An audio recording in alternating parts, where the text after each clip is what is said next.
State Parliament has been rocked by allegations of vulgar behaviour by an MP. The Premier says she's disgusted by claims that Nationals MP Michael Johnsen asked a sex worker to visit him at Parliament House. She's called on him to resign after the ABC revealed he sent crude text messages during question time, as well as an obscene video. Mr Johnsen has already stepped aside as a parliamentary secretary after identifying himself as the man accused of sexually assaulting the sex worker. He denies those allegations. Lorna Knowles from ABC Investigations has this exclusive report and a warning: some of the details are confronting. It was a momentous day in the New South Wales Parliament in 2019. After months of debate and protests, politicians finally voted to decriminalise abortion. This is a massive step forward for women in New South Wales. It's long overdue. Nationals MP Michael Johnsen had been a vocal opponent of the bill. I will not be voting for the bill in its current form.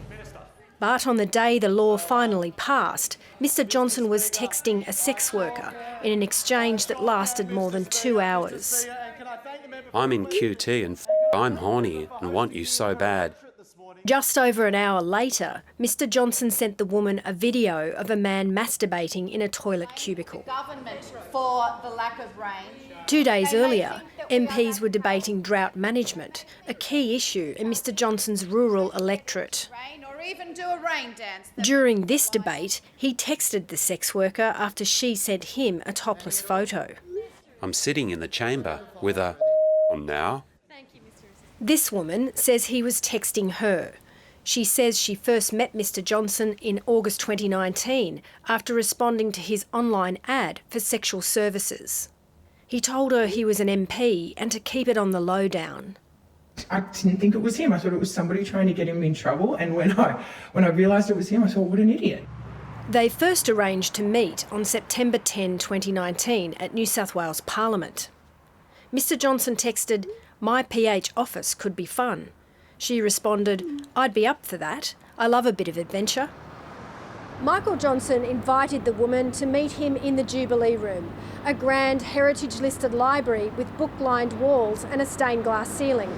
It's described on the New South Wales Parliament website as the embodiment of history and elegance. I was to wait for him in the Jubilee Room until he was finished, and he would pay me $1,000 to have sex with him in Parliament House. The woman had to postpone the meeting, and they first met at this remote lookout in the Blue Mountains, west of Sydney.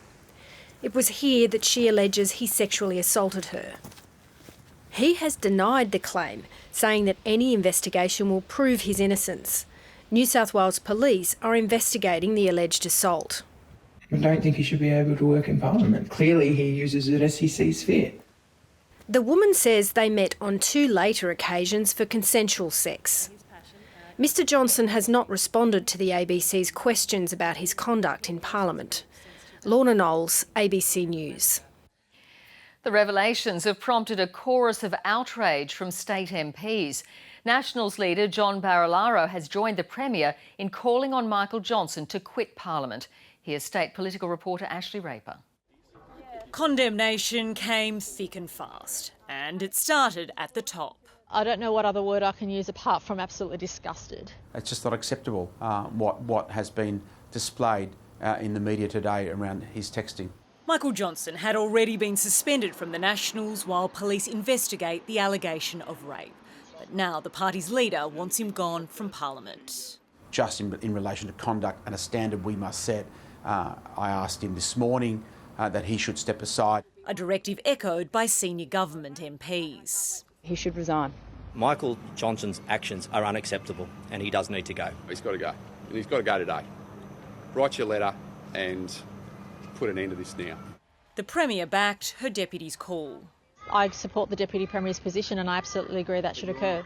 I just said I agree with it. I don't know what more you want me to say. It was her, again, not taking the action that is required by a Premier when you have an MP who has stooped to such a low level that all of us are appalled. She has to call him and she has to tell him he is gone. As Michael Johnsen has already been cut loose by the government, the decision rests with him.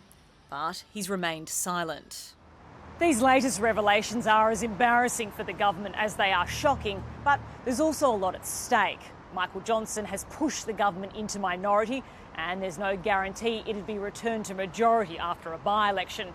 The Nationals won the Upper Hunter seat on a slim margin, and after a scandal, it could very well go to the Shooters, Fishers and Farmers Party or Labor.